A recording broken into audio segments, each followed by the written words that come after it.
Bueno, muy buenas a todos. Nos encontramos en la primera mesa redonda del día y tengo el placer de anunciar a la profesora doña Beatriz Bossi López, quien es una destacada académica en el campo de la filosofía, especializada en el pensamiento de Platón y Aristóteles. Y actualmente es profesora titular en la Facultad de Filosofía de la Complutense, aquí en Madrid, donde también forma parte de diversos grupos de investigación, como por ejemplo Historia y Ontología del Presente. Su trayectoria comenzó en Buenos Aires trabajando en el CONICET. Se doctoró en la Universidad de Barcelona sobre la relación entre virtud y conocimiento en Platón y Aristóteles y ha publicado numerosos artículos y libros. Destacamos su obra Saber gozar, estudios sobre el placer en Platón. Y por otro lado, ha coeditado obras como Platón Sophist Revisited. Y además ha organizado seminarios internacionales sobre los diálogos de Platón y ha realizado estancias de investigación en diversas prestigiosas universidades.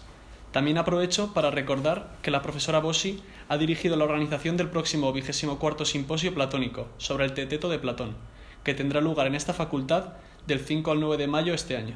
Están todos invitados. Muchas gracias, profesora, por aceptar nuestra invitación. Muchas gracias a vosotros. Y por otro lado presento al profesor José María Barrio Maestre, quien es doctor en Filosofía con premio extraordinario y profesor titular de la Universidad Complutense de Madrid. Amplió estudios de la Universidad de Münster, en Viena, y pertenece también al extinto cuerpo de profesores agregados de bachillerato. Ha publicado 38 libros, más de 60 colaboraciones en obras colectivas y más de un centenar de artículos en revistas especializadas en temas filosóficos y educativos. Con más de 38 libros publicados y más de un centenar de artículos en revistas especializadas, tiene investigaciones que abarcan áreas como la teoría de la educación, la epistemología y la teoría de la cultura. Entre sus obras destacamos Epistemología para maestros, Elementos de antropología pedagógica, Metafísica para gente corriente o su última publicación, ¿De qué va la ética? También lidera el grupo de investigación en antropología y filosofía de la educación, contribuyendo al diálogo entre filosofía y pedagogía. Le agradecemos mucho su presencia. Bien. Le cedo el turno de palabra a Beatriz Bossi. Vale, buenos días a todos. Es para mí siempre un placer estar aquí. Yo tengo un libro publicado, Profesor 38, así que ya con eso os digo todo. Lo demás son papers, ¿no? Artículos en muchos sitios. Me da mucha pereza escribir un libro entero, imagínate. Entonces, ¿yo qué voy a decir? Poca cosa. Voy a hablar sobre pedagogía socrática y pedagogía cristiana, elementos para una comparación. Dice Santo Tomás que la educación es la conducción y promoción de los hijos hasta el estado perfecto del hombre en cuanto hombre, que es el estado de virtud, en las sentencias. Y, como sabemos, la virtud es un hábito que crea una disposición racional, consciente y libre, ¿no? Una segunda naturaleza, como decía Aristóteles. Y podríamos resumir, yo tengo esta idea de que podríamos resumir toda la ética aristotélica diciendo que ser un hombre bueno es ser bien un hombre. Tenemos ya el fin de la educación, es la virtud o la excelencia. En segundo lugar, dice la Quinate, es preciso que el que tiende a la virtud sea llevado firmemente de la mano desde joven para que goce y se entristezca en lo que corresponde. La recta educación del joven consiste en que se acostumbre a deleitarse en las buenas obras y a entristecerse en las malas. Por eso, los que educan a los jóvenes los aplauden cuando obran bien y los reprenden cuando obran mal. Esto en el comentario de la ética de Aristóteles, ¿no? La raíz de estas ideas asumidas por Aristóteles se encuentra en Platón. Platón habla del placer y del dolor como medios externos eficaces, ¿no?, en la educación hacia la virtud. Y lo dice en la República y lo dice en las leyes también. Y esta operación, la lleva a cabo el adulto virtuoso. Yo quiero centrarme precisamente en el análisis de estos tres elementos, ¿no? La virtud como fin, el placer-dolor como medios externos y la presencia de un guía educativo en el punto de su raíz socrático-platónica, con el objetivo de comparar esta pedagogía singular con un pasaje del Evangelio de San Juan. Pasaje que ya los que estuvieron aquí hace 2 años ya me habrán escuchado el mismo rollo, pero es que es un pasaje del que estoy enamorada y me imagino muchos de vosotros también. Entonces empezamos con el contexto, ¿no es cierto?, donde se asienta esta ética socrático-platónica. Es el principio de que nadie obra mal voluntariamente. ¿no?, sino por ignorancia. Esta visión, evidentemente, parece contradecir los hechos, ¿no?, de la evidencia cotidiana. Un hombre puede ser sabio, un hombre puede saber lo que es bueno y hacer lo que es malo. Y Aristóteles critica a Sócrates, como sabéis, por haber pensado que todas las virtudes son formas de conocimiento, ¿no?, epistemai. Su interpretación ha tenido un peso enorme en la historia de la hermenéutica del Protágoras. El final del Protágoras dice justamente esto, y en el modo como generaciones de estudiosos han concebido el así llamado intelectualismo socrático, que consiste en la identificación de la excelencia, la virtud, con el conocimiento, y en la negación, supuestamente, del fenómeno de la incontinencia o acrasia. Bueno, a mi juicio, Sócrates no sostiene que basta saber lo que es bueno para hablar bien, sino que basta ser sabio para ser excelente. La sabiduría es algo fuerte en Platón, en el final del Protágoras, dominante, capaz de gobernar a un hombre. No puede ser vencida por el placer o por cualquiera de las pasiones, como como dice Sócrates en el Protágoras. Entonces el texto para mí, 357 por ahí, no supone que si alguien careciera de sabiduría, las pasiones no podrían dominar al sujeto, sino que precisamente deja abierta esta posibilidad. Uno puede ser vencido por el placer, por ejemplo, cuando se tiene una creencia falsa acerca de su magnitud, cuando uno se engaña.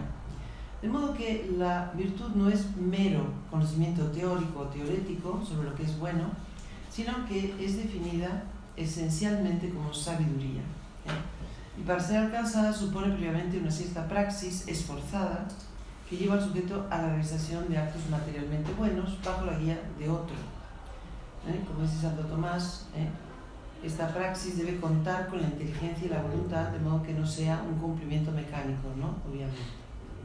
Bueno, la tesis esta de que la virtud es ciencia, atribuida por Aristóteles al Sócrates histórico en el libro séptimo de la Ética Nicomaquea, ha creado este mito del intelectualismo socrático, que no es a mi juicio ni intelectualismo ni socrático, ni exclusivamente socrático. No es intelectualismo porque, bien entendido, no supone una exageración del poder de la razón en la elección de la acción moral, ni la negación del fenómeno de la incontinencia. Y no es solo socrático, sino también platónico y, bien entendido, se da la paradoja de que es también aristotélico, porque para Aristóteles el hombre sabio, el Frónimos, sabe lo que es bueno y obra infaliblemente bien. Y eso está en la raíz del Protágoras. Bueno, Sócrates no ignora entonces la posibilidad de conflicto. Reconoce que un hombre bueno se debe forzar a sí mismo, esto también lo dice en el Protágoras, a obrar bien, lo que indica que experimenta deseos contrarios, por ejemplo de venganza, a lo que la sabiduría manda. Entonces, a mi juicio, el origen de este malentendido radica en que mientras Platón, en el final del Protágoras, usa 4 palabras griegas para referirse a lo que Aristóteles llama phronesis, ¿no?, a la prudencia, y dice episteme, phronesis, sofía y nous, usa las 4 palabras indistintamente. ¿Qué pasa? Que para Aristóteles, como sabemos bien, ciencia es un tipo de conocimiento teorético, demostrativo, enseñable, acerca de las causas universales necesarias, que puede ser, ¿no? Entonces, ¿qué pasa? Que cuando Aristóteles lee eso, interpreta según su criterio estas palabras, ¿no? Pero debemos contrastar esto, porque para Sócrates la virtud, la sabiduría, consiste en un tipo de conocimiento verdadero, no enseñable, que tiene poder para gobernar a un hombre, salvándolo de las apariencias y de la inestabilidad emocional. Por tanto, este tipo de conocimiento, a diferencia de la ciencia teorética, universal, necesaria, produce un cambio esencial en la condición emocional y desiderativa del sujeto, y es lo que Aristóteles llama phronesis, justamente. Por eso digo que hay una historia como un tango, ¿no?, un malentendido aquí, pero en el fondo están diciendo lo mismo. Lo que pasa es que Aristóteles, con el manifiesto, ¿no?, antiplatónico, muchas veces dice esas cosas, pero es muy platónico. En la ética, por lo menos, es totalmente platónico. Bueno, el argumento es el siguiente. Puesto que todo hombre desea el bien, también para Santo Tomás, ¿no?, tiene una inclinación congénita de la voluntad hacia esto, hacia lo que la razón presenta como bueno, cuando elige y obra mal, pudiendo haber elegido el bien, el fallo implica que hay una cierta ignorancia o incapacidad para aprender en el agente, porque Platón usa esas 2 palabras, agnoia y amacia, ¿no?, sí, incapacidad para aprender. ¿Y qué ignorancia está implícita? Bueno, toda acción mala daña en primer lugar a la propia gente y naturalmente también puede tener efectos negativos en otros. Siempre hay para Platón y Sócrates una cierta ignorancia implícita en toda mala acción. Al menos se ignora el perjuicio que una acción originada, por ejemplo, por un placer o temor o un amor desordenado, puede causar a la salud moral de la gente en su capacidad de dominarse y conducirse serenamente. Bueno, el segundo punto es este de la educación en la virtud, ¿no? ¿Cómo se consigue esto? La práctica de las virtudes es el principal medio formativo, ¿no? Practicar la virtud. Bueno, en el Fedón, Platón distingue entre la virtud popular y la virtud filosófica propiamente dicha, que está unida a la sabiduría, metafronesios. Habla primero de una especie de sombra de la virtud o pseudo-virtud, skiagrafía tis dice, entendida como el intercambio servil de placeres menores por placeres más intensos dentro del mismo nivel. Por ejemplo, también de mayores dolores que son cambiados por dolores menores. Y así dice, habría una cierta moderación, entre comillas, que obedece en realidad a una intemperancia. Es cuando dices, no voy a comer pan porque voy a comer ostras dentro de un ratito. O una cierta valentía causada por un falso coraje. Es cuando dices, me opero para estar bien, aunque suponga un dolor, ¿no? Por el contrario, la verdadera virtud en sentido estricto va unida a la sabiduría y es la única moneda de cambio válida contra la cual todos los demás placeres y dolores son sopesados conforme a la verdad. Como resultado de esta presencia de la sabiduría, se produce una purificación de toda pasión desordenada, una catarsis. Y así resulta que hay una virtud popular que la mayoría adquiere mediante la educación en la ciudad, basada en la opinión recta, que guarda las apariencias, que obedece a la ley, teme al castigo y busca recompensa afectiva o emocional, y una virtud sapiencial que conoce y ama el bien por sí mismo, no por temor, no por castigos, no por premios afectivos, ¿no? Y que solo alcanzan unos pocos, que son largamente educados en el carácter, en las ciencias y en la dialéctica de Platón, ¿no? En la República tenemos un currículum, vamos, hasta los 50 años está uno educándose, ¿no? La virtud popular debe recibir orientación de la virtud sapiencial de los gobernantes, ¿no? Porque son estos los que organizan la educación en la ciudad. Por otra parte, la tesis de la unidad de todas las virtudes en la sabiduría y la no enseñabilidad de la virtud que Sócrates sostiene en el Protágoras se mantiene para el caso del filósofo también en la República. O sea, también en Santo Tomás y también en Aristóteles. O sea, el que tiene una unidad, el que tiene una virtud las tiene todas, ¿no? Sobre todo si tiene la sabiduría. Y que no es enseñable también para Aristóteles, ¿eh? Libro sexto, al final, libro sexto, capítulo 13, aparece esto de que, bueno, la tienen unos hombres ancianos, ¿no? Que tienen experiencia, como un ojo para ver lo que es bueno, pero que en realidad no hay recetas ni fórmulas, ¿no? Por eso esa tesis socrática exagerada, ¿no? Como diciendo, la virtud no se puede enseñar, la virtud, si uno posee una, las tiene todas, esas dos cosas así un poco escandalosas que aparecen en Protágoras, se van a mantener en la República, pero conciliadas con las tesis de Protágoras. Protágoras dice justamente lo contrario, si recuerdas el diálogo, ¿no? Que dice Protágoras, sí, puedes ser valiente, pues no ser moderado, es decir, que no hay unidad.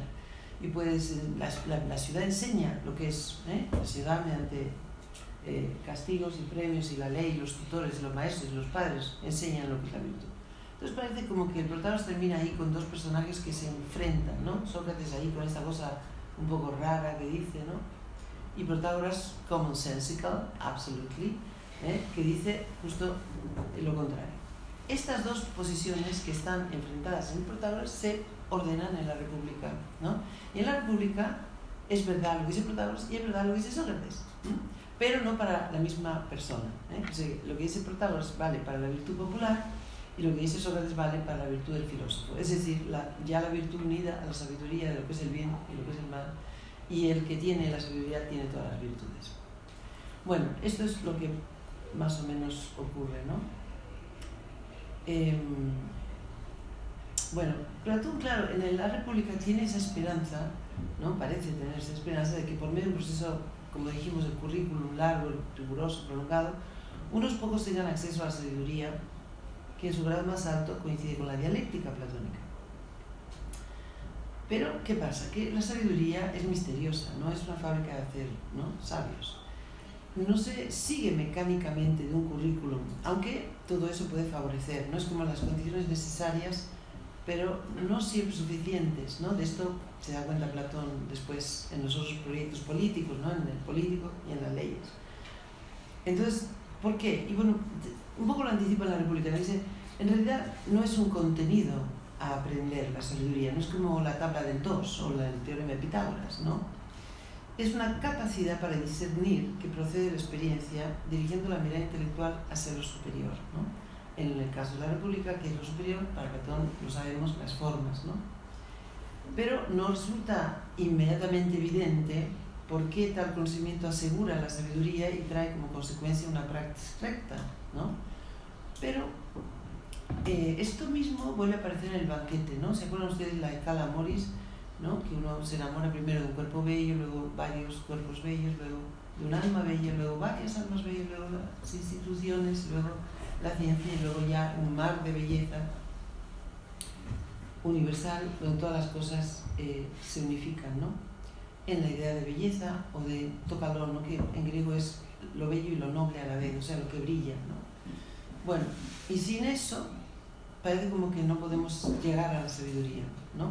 No podemos obrar una praxis recta porque en el fondo depende de ese conocimiento, de ese enamorarte, ¿no? Erótico, de la idea de belleza y la idea de nobleza.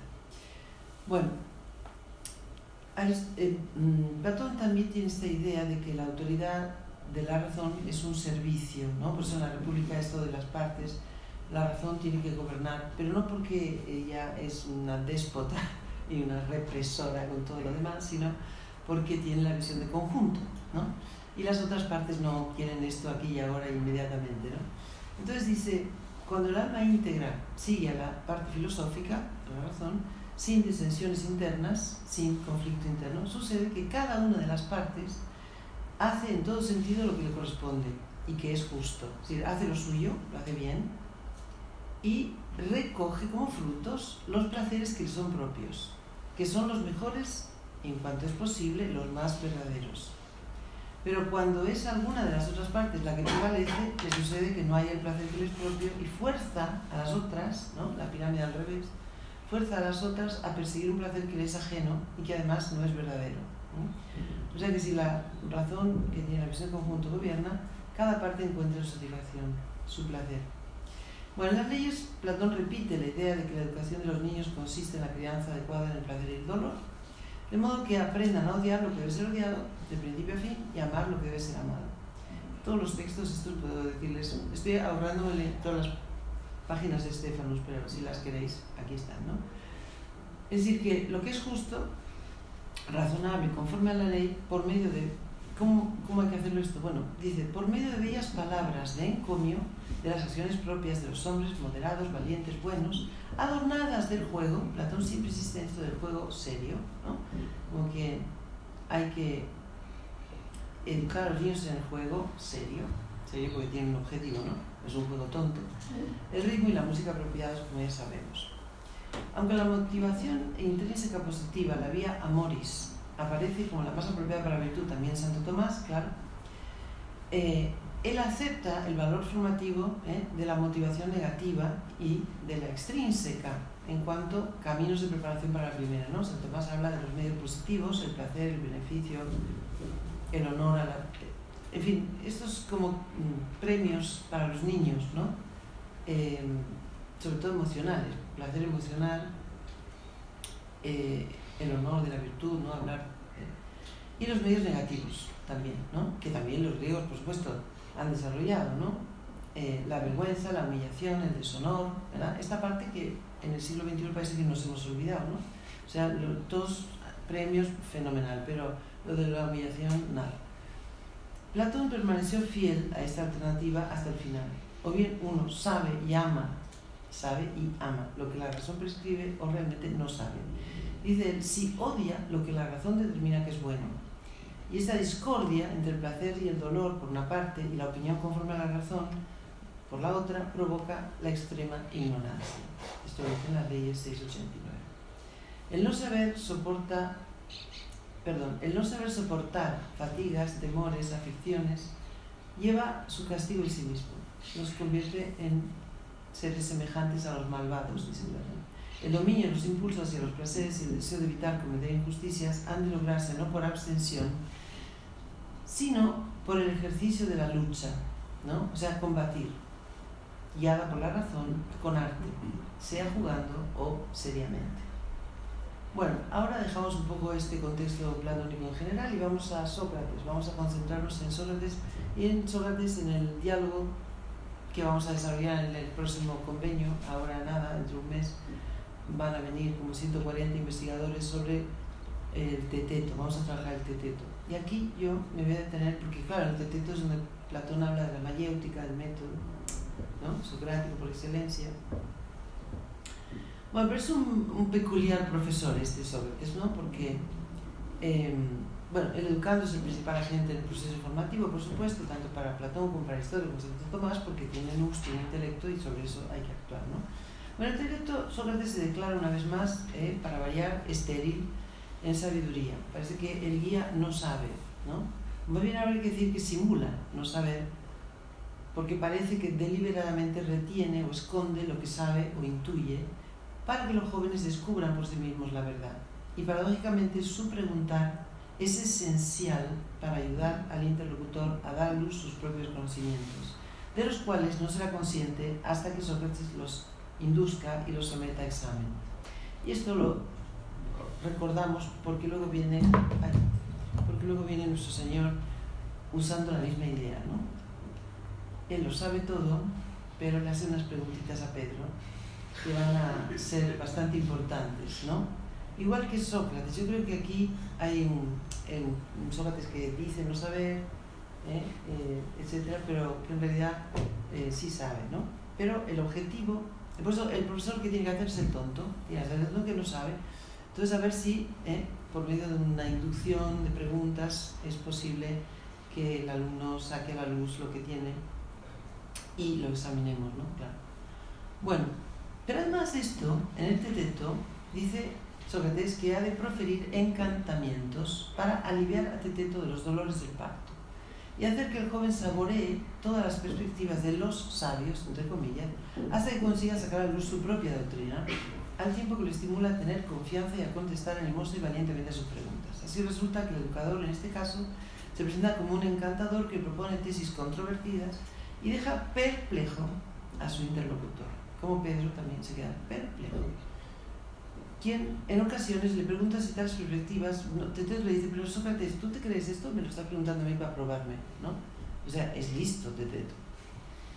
Uno se pregunta hasta qué punto llega la manipulación socrática, pero sospecha que no se trata de artificios o estrategias para desviar al joven matemático, sino para probar su capacidad para detectar las contradicciones de los distintos enfoques que presenta, ¿no? Es como decir, te pruebo, pero también te muestro todo lo que hay para que tú solo, tú mismo, veas que esto no conduce a nada. Sobre todo la posición de Heráclito y la posición de Protágoras, que son analizadas en toda la primera parte del Teteto. Es que sin la herida de la contradicción no hay búsqueda ni del pensar teorético ni de la reflexión orientada a la praxis. Bueno, además Sócrates considera que el Dios le ha dado este arte, ¿no? Y él y el Dios son los responsables del parto, O sea que hay una inspiración divina aquí también. Sócrates confía tanto en la capacidad intelectual como en el carácter moral de Teteto. Es importantísimo esto. Es decir, es listo, pero además es valiente, porque se anima a decir lo que piensa, cosa que es muy importante, ¿no? Por eso le dice, textual, si el Dios lo quiere y eres valiente, serás capaz de hacerlo, serás capaz de responder mis preguntas. Y uno podría objetar, ¿no?, que al parecer el Dios no lo ha querido mucho, porque el diálogo termina sin una definición aceptable de lo que es el saber. Bueno, sin embargo, Sócrates explica a Teteto que si después de la investigación que ha llevado a cabo intentara concebir algo y llegar a conseguirlo, sus frutos serán mejores gracias al examen que acaban de hacer. Y si quedara estéril, será menos pesado y más tratable para sus amigos, pues tendrá la sensatez de no creer que sabe lo que no sabe. Y esto y nada más, dice, es lo único que mi arte puede lograr en ti. Es decir, un trabajo arduo, porque el partero debe ser capaz de distinguir entre lo verdadero y lo falso, las falsas imágenes que generan a veces de los alumnos, pero los frutos no son solamente intelectuales, sino emocionales. Y vayamos ya a la parte más importante, que es Jesús, educador de Pedro. Bueno, en el Evangelio, ¿no? Jesús dice en Mateo 5, sed pues vosotros perfectos, como vuestro Padre que está en los cielos es perfecto.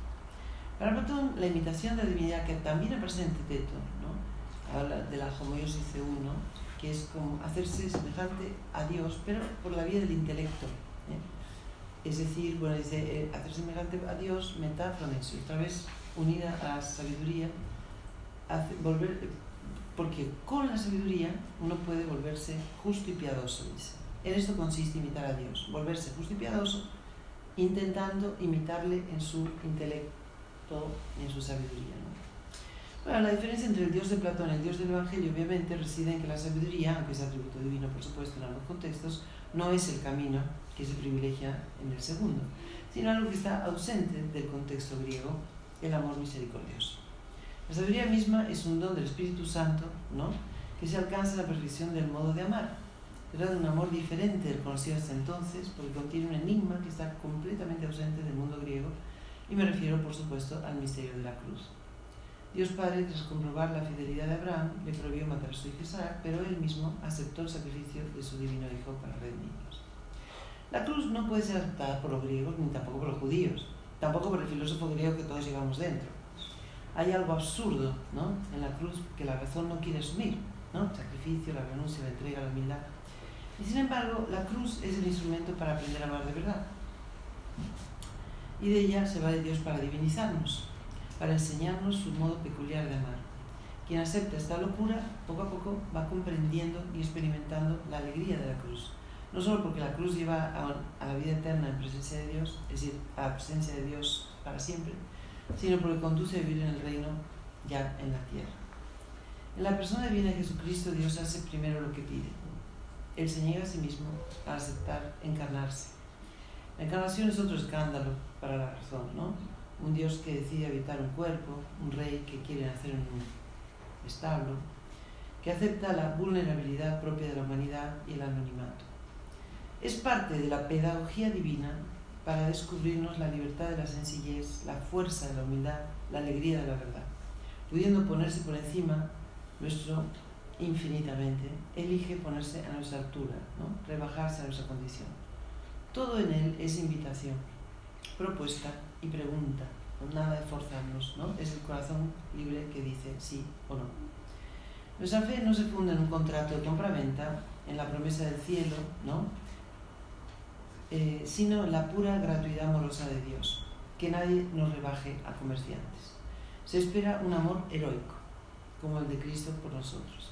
Amor que se humilla, que perdona, porque no sabemos lo que hacemos, amor entregado, fuerte.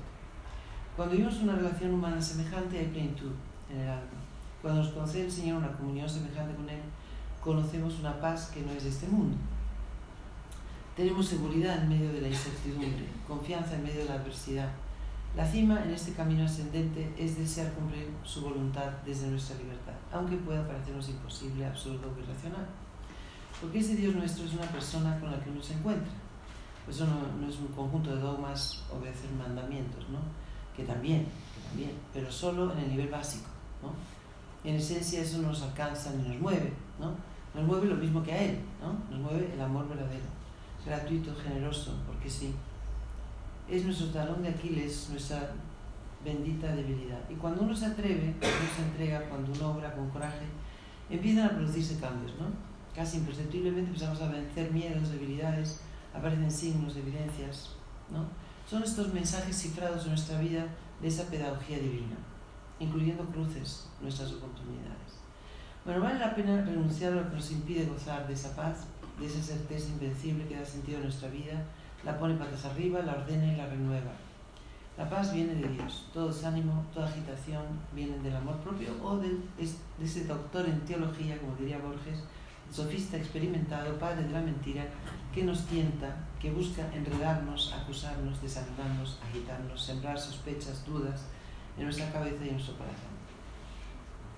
No podemos dejar que nos enreden y que nos culpe para que creamos que no somos dignos del amor de Dios o que no vale la pena luchar para ascender. La soberbia nos cierra la puerta de la caverna de Platón y de la gracia divina.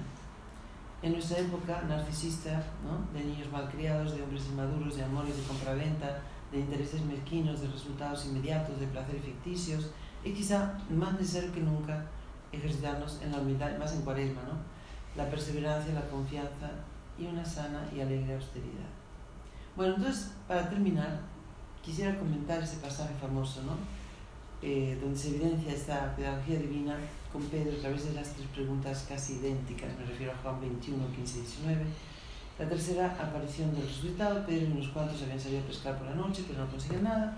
Y al tercer día Jesús se aparece en la ribera, ellos no lo reconocen, les indica que echen las redes a la derecha de la barca, así lo hacen, casi rompen las redes. Bueno, ya conocemos todos el pasaje.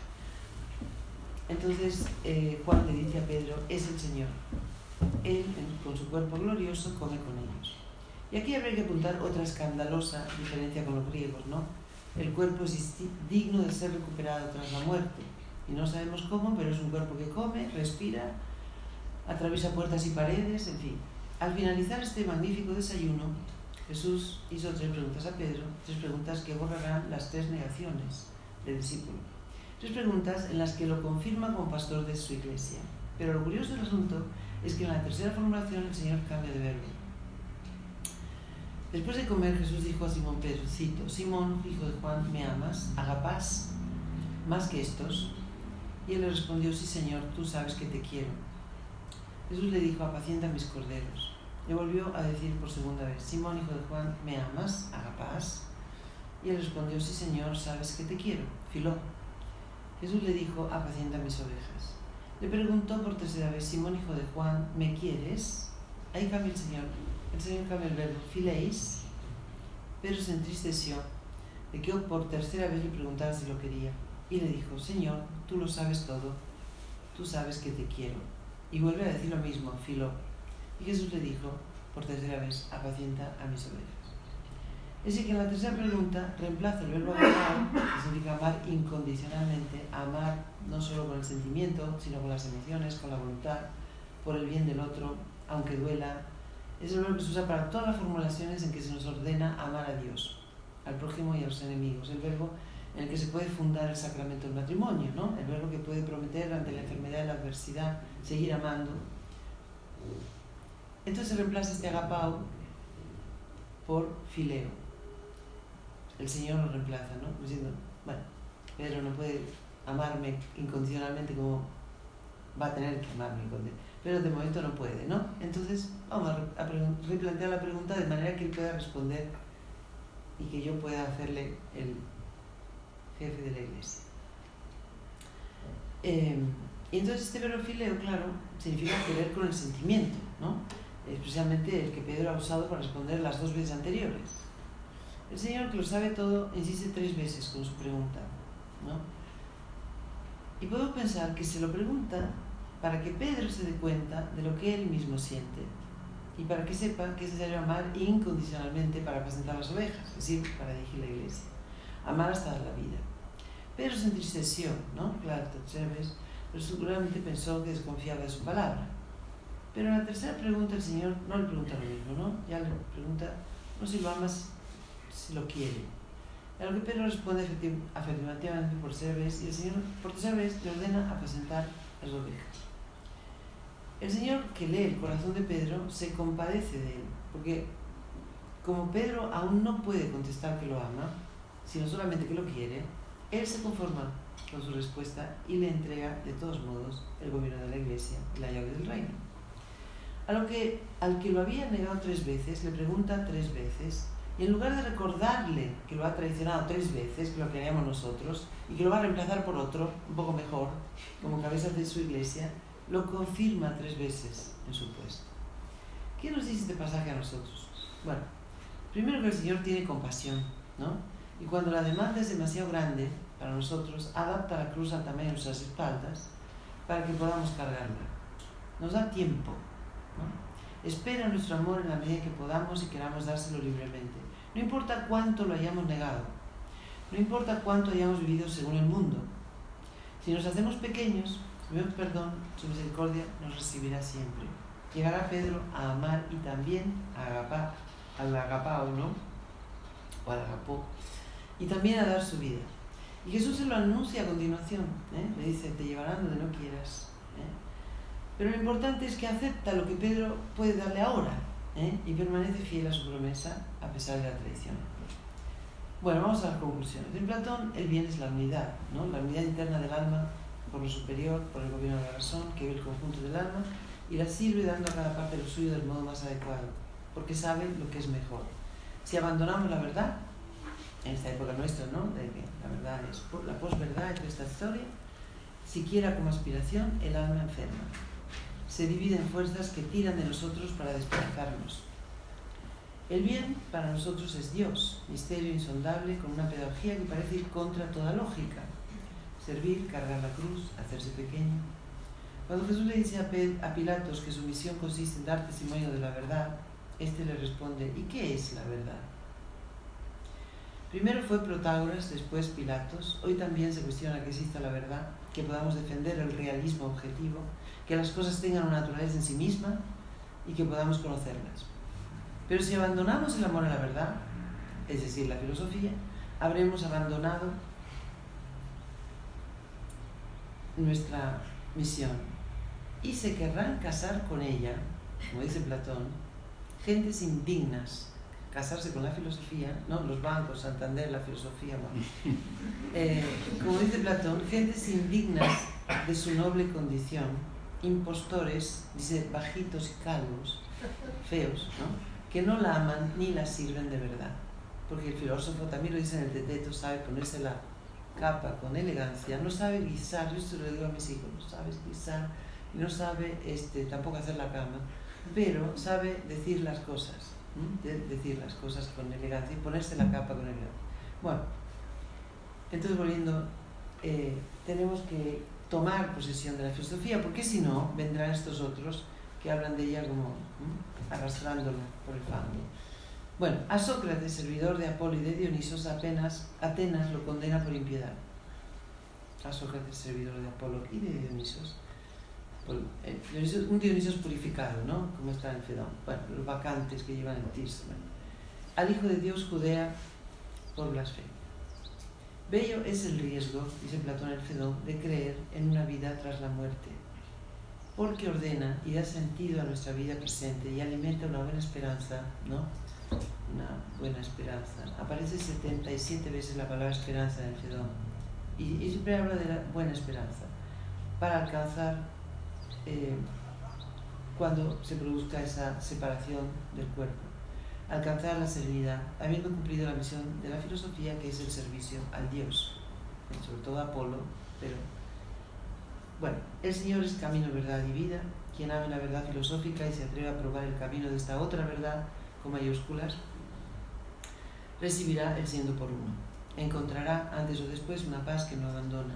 No es una paz que garantice que no habrá dificultades, problemas, caídas, pero es una paz que a pesar de todas las circunstancias adversas no nos abandonará. Es la paz que da Cristo en la Eucaristía. Nosotros contamos con la revelación de los más íntimos secretos del corazón del Señor.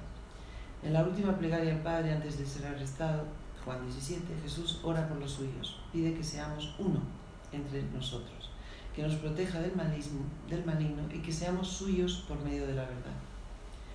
Acaba la oración diciendo lo más importante: les he dado a conocer quién eres y continuaré dándote a conocer, para que el amor con que me amaste pueda estar también en ellos y yo mismo esté en ellos. Así que resignarse no es de cristianos, se buscan rebeldes, como dice el padre Ignacio Amorós. Gracias.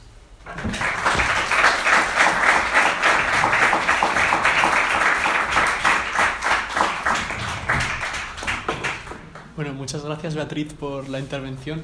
Y ahora le cedo la palabra a don José María Barrios.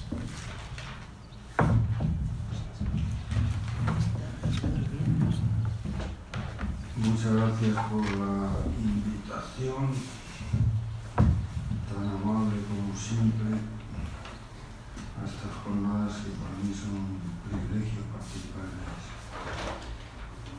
y una gran alegría. Bueno, el lema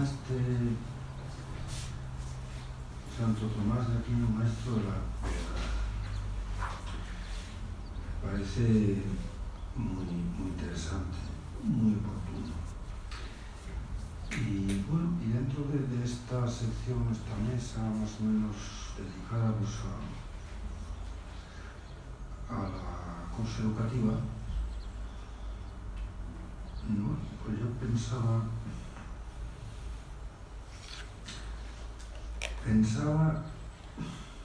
en una frase que, bueno, la verdad es que Santo Tomás la dice un poco de pasada, porque no está hablando de esto, pero muy luminosa, aunque sea de pasada. Está en el comentario al libro de Aristóteles titulado De Celo et Mundo, primer libro, la lección 32, número 8. La leo. Studium philosophiae non est ad hoc quod sciatur, quod homines senserint, sed qualiter se habeat veritas rerum. Más o menos. El estudio de la filosofía no tiene por objeto saber qué es lo que piensan los hombres, sino cuál es la verdad de las cosas, dicho así. Masivamente. Yo creo que, bueno, a cualquiera que se haya asomado un poquito a Tomás de Aquino, seguro que esta frase le suena.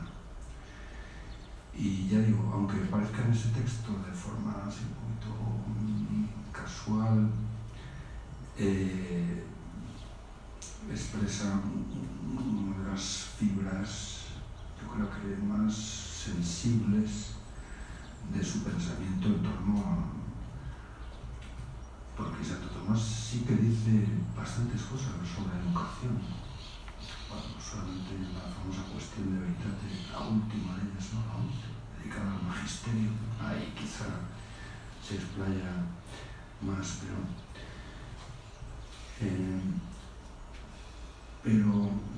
ha puesto de relieve la esencial vinculación de esencia, como dirían los fenomenólogos, ¿no? Entre esto de la educación y esto de la verdad. Cosa que en el gremio pedagógico, en el que yo más o menos me desenvuelvo desde hace unos, concretamente 39 años, yo no soy pedagogo, ni Dios que lo permita, pero casi todos mis colegas sí que lo son.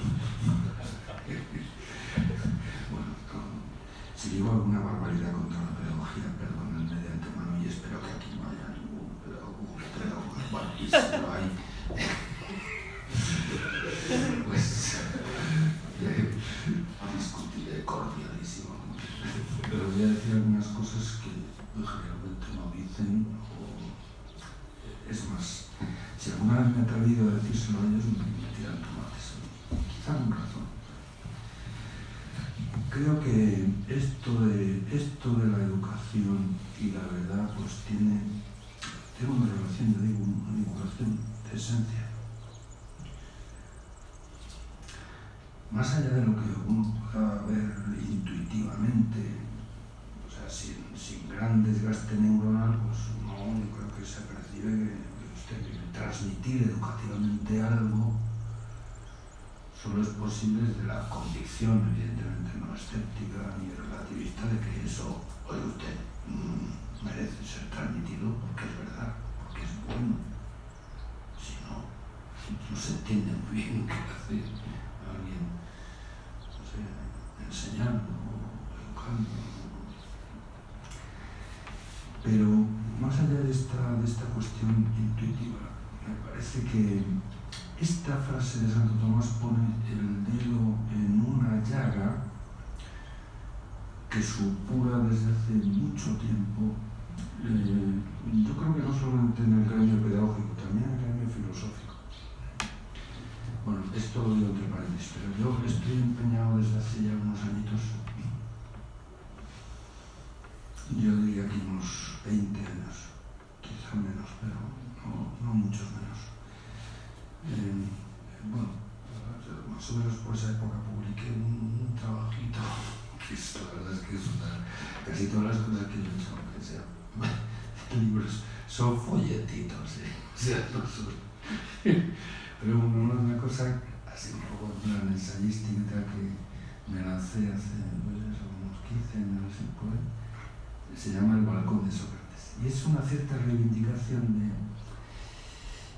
de la figura de Sócrates como primer maestro y como primer filósofo.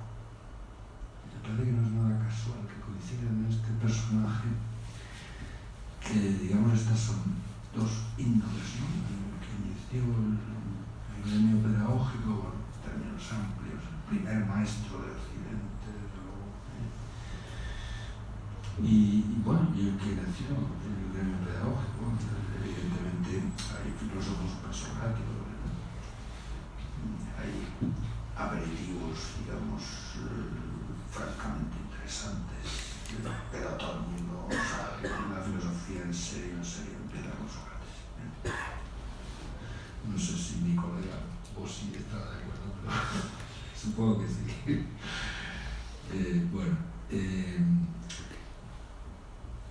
Bueno, pues es que yo creo que hay una lógica esencial que vincula esas dos cosas. El afán, el interés por conocer la verdad, esto es algo de lo que hablo mucho mi maestro Antonio Villapuelles, y escribió un libro buenísimo que se llama El interés por la verdad, ¿no? El interés por la verdad, por conocer la verdad, que es lo que nutre, claro, pues el afán de la filosofía, eso significa esa palabra, ¿no? Buscar el saber, naturalmente se prolonga en el interés por darla a conocer a otros, que es lo que justifica, claro, pues la tarea del magisterio, del maestro. Y ciertamente yo creo que ha habido, no sé, una simbiosis histórica entre los dos gremios, el filosófico y el pedagógico, emblemáticamente expresada en la figura de Sócrates, pero a lo largo de, no sé, de muchísimo tiempo, hasta que aproximadamente hace unos 70 años, ¿verdad? Pues una serie de gentes, sobre todo en Norteamérica, pues propuso un divorcio entre estos dos viejos aliados,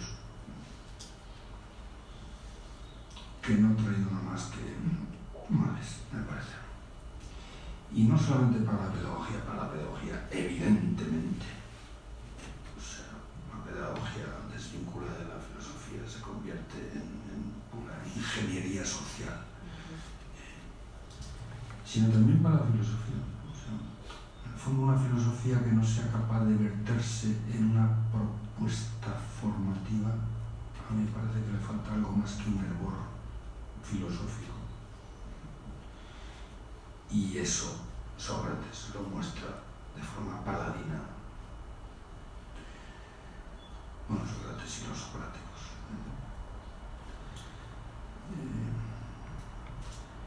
Bueno, y modestamente estoy embarcado en una empresa evidentemente condenada al fracaso. Pero bueno, como dice Don Quijote, es de caballeros, abrazar causas perdidas. Esta es una causa indudablemente perdida, pero no por ello hay que dejar de abrazarla. Por lo menos eso me digo yo a mí mismo. Creo que es muy importante intentar reconciliar esos dos gremios.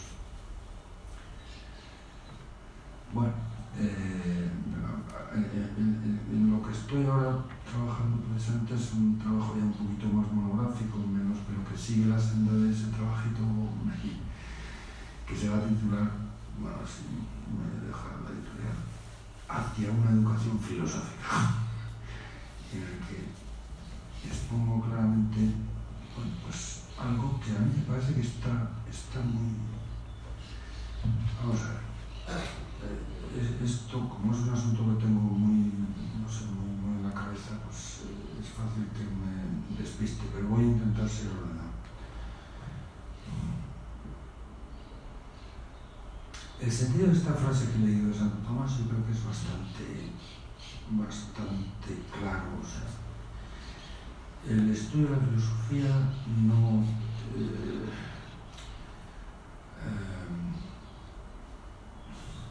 lo que ante todo como filósofos nos tiene que importar no es lo que digan los filósofos o lo que diga la gente, sino qué dice la realidad. Este concepto que anteayer en las sesiones de la mañana, por lo menos en la sesión que llevó la ponencia del decano, querido colega García Moro, pues lo explicó muy bien, ¿no? La verdad ontológica, o sea, la verdad del ser. El ser como dejarse conocer, ¿no? Como inteligible. Eso es el verum trascendental, ¿verdad? Lo que habla Santo Tomás.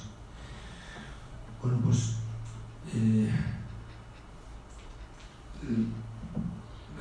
la escuela, y eso se ve muy bien en toda la tradición socrática, fundamentalmente nació con la pretensión de armar una atmósfera adecuada para un aprendizaje que es difícil y que además requiere tiempo, aunque a los muchachetes les suele parecer que son muchos años los que uno tiene que pasar en la escuela. En el fondo no son tantos, creo yo.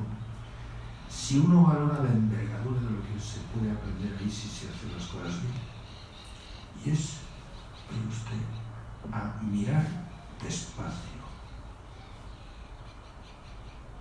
una realidad que tiene mucho que decirnos y que efectivamente nos dice mucho si le prestamos atención. Esto es lo que en griego se llama theorein, mirar despacio, mirar atentamente, mirar concentrando la atención en un punto y reteniéndola. O sea, esto los niños no saben hacerlo. Los niños están siempre haciendo muchas cosas y todos hacen porra. Todos se paran quietos con el reloj. Por lo tanto, es un aprendizaje difícil. Lograr animar a la gente, bueno, y la escuela, a los pedagogos no les gusta nada esto, y además dicen que la escuela no puede ser una burbuja aislada de la sociedad. Esto es una cosa que yo he oído 50.000 veces en escuelas de vida. Y yo le digo, sí, tiene que ser una burbuja aislada de la sociedad. Es mi modesta opinión. Puede estar muy equivocado. Bueno, nunca puede estar totalmente aislada, pero oiga usted, una atmósfera un poco especial, esto es un poco la idea de lo que es el claustro, un poco cerrada, para permitir, o sea, para impedir en lo posible, nunca del todo, la dispersión y poder centrar la mirada en un asunto y retenérselo con la exclusiva pretensión de conocerlo, de reconocerlo como es, de rendirle a la realidad el homenaje de dejarla ser y escucharla, para luego nosotros intentar entrar en diálogo con ella, claro que sí. Pero en el diálogo lo primero es, oiga usted, eso que decía Heráclito, un oído atento al ser de las cosas. Y eso que en griego se dice theorein, pues la versión al latín más leal pues, es el contemplar. Todavía hay un cierto residuo en el uso que se hace en castellano de esta expresión contemplar, que de alguna forma pone de relieve algo parecido al respeto, ¿no? O sea, quedarse con contemplaciones con alguien es una forma de decir, respetarlo. Fíjense ustedes la envergadura que tiene este aprendizaje, en el fondo el hábito de estudio. O sea, estudiar es eso. Santo Tomás habla mucho de esto, del estudio. Estudio es una virtud intelectual. Estudiosidad, ¿no? No la curiositas, eso sería un exceso, pero por tanto ya no virtuoso, ¿no?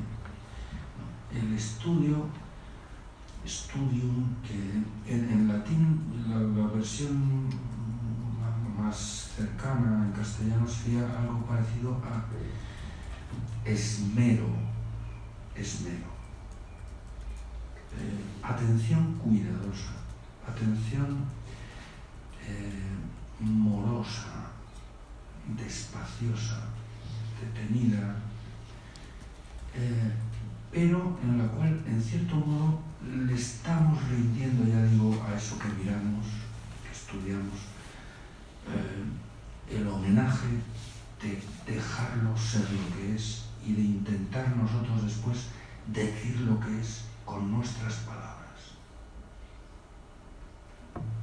Sí, leerlo humanamente, interpretarlo, a lo mejor incluso corregirlo como hace el arte, embellecerlo, ¿sí? o transformarlo como hace la técnica.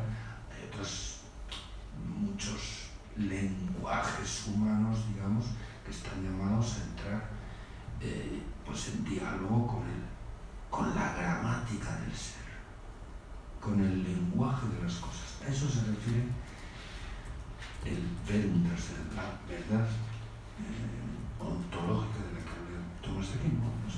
Pues en cierto modo la escuela tiene o nació, esto era aquello que nació siendo la escuela, otra cosa es lo que ha llegado a ser, y sobre todo en los últimos 70 años, después del desguace de ella que han producido el gremio de los pedagogos, con su mejor intención, por supuesto, lo han convertido en jardín de infancia, como columpios y mariposas. Cosa que está muy bien, claro, por los niños pequeñines, los niños de 3 años o 5, pues lo que tienes que hacer es jugar con la patata a los 5 globitos y cantar canciones en inglés, claro que sí. Pero claro, cuando ya ves esto mismo con gente de 20 añitos, como yo veo en la facultad donde yo trabajo, ¿no? Pues entonces empiezas a preguntarte, ¿y esto qué es? ¿Esto qué es? Bueno, no quiero aturdirles con mis en fin, no sé a qué iba todo esto. Sí, la cuestión de la teoría, o sea, mirar atentamente, estudiosamente, apoyar la adquisición de este hábito del estudio, que consiste en detenerse esmeradamente, respetuosamente. Esto es un poco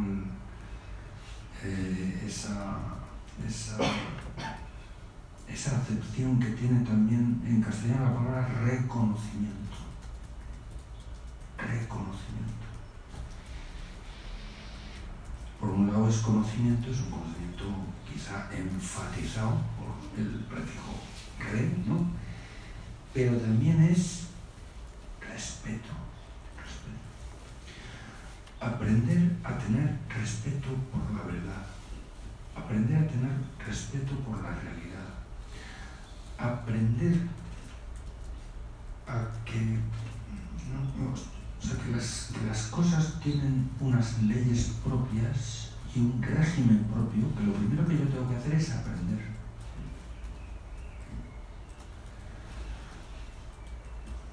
Y eso lo aprendo si escucho atentamente, etc.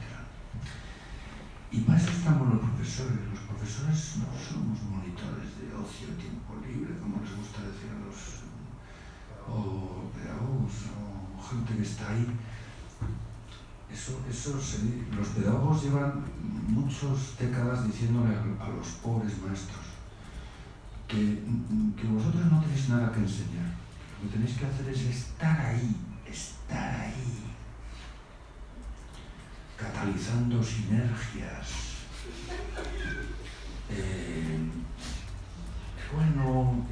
Motivando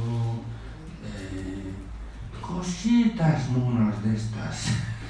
En fin, cosa que a los maestros con vocación les desalienta profundamente, porque generalmente a esa profesión alguien se dedica porque lo que le gusta es enseñar, ¿no? O sea, lo que le gusta es enseñar lo que sabe. Bueno, pues el gremio pedagógico ha conseguido, con toda su mejor intención, de esto no me cabe la menor duda, ha conseguido que los maestros no enseñen lo que saben y que no sepan de lo que enseñan. Tienen que saber didácticas, metodologías, protocolos y cosititas monas de estas. Esto a mí me parece que no sé, volver, como decía Chesterton, ¿no? Volver al sentido común tomista, o sea, volver a poner los pies en el suelo. Oye usted, bueno, de lo que es, por ejemplo, la realidad de la vida de la escuela, pues nos ayuda mucho a, no sé, recuperar una noción que creo que es muy interesante. O sea, los maestros no son gente que les guste subirse a una tarima, bueno, a lo mejor a alguno le puede gustar más, y alzar la voz. No. Lo que les gusta es enseñar, y enseñar en el sentido más ostensivo, valga la redundancia de la expresión, o sea, señalar, indicar, esto, o sea, señalar con el dedo índice otra cosa, a la realidad, con el propósito de redirigir la atención. Es evidente que para hacer el trabajo que tiene que hacer un docente, pues hace falta que, claro, que la gente lo escuche o le atienda, tal. Pero el propósito es, oye usted, no voy a contarte mi mundo interior, ni no voy a contarte mis teorías y tal, aunque también puede ocurrir eso. Y evidentemente una parte importantísima del contenido de la enseñanza, del currículo escolar, pues es evidentemente también nuestras representaciones de la realidad. Claro que sí, esto que dice Tomás de Aquino, ¿no? Quod homines senserint, ¿qué es lo que los hombres piensan? Evidentemente la cultura está hecha de representaciones unas de la realidad, manufacturas, mentefacturas, cosas que los humanos, ¿verdad?, pues hacemos con las manos o hacemos pensando, y sobre todo que nos decimos entre nosotros sobre lo que hacemos y sobre lo que pensamos. Y ahí está, pues, la ciencia, la técnica, el arte, la filosofía, en muy buena medida la religión, las instituciones sociopolíticas. Es evidente que, claro, eso que el colega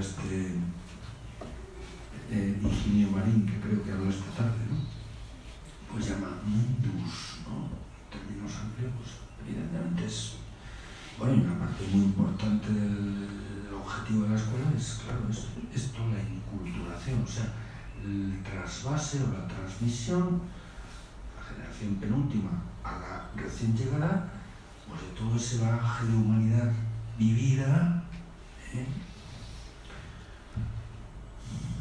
y bueno, también filtrada, o sea, los que han llegado hasta nosotros como supuestamente mejores modos de pensar y mejores modos de vivir, los que más se ajustan a la necesidad que el hombre tiene de cultivarse, o sea, de crecer y de convertir el mundo, ¿verdad?, pues en un hábitat suyo. Bueno, pues el resultado de todo ese cribado, de todo ese filtraje, pues, modos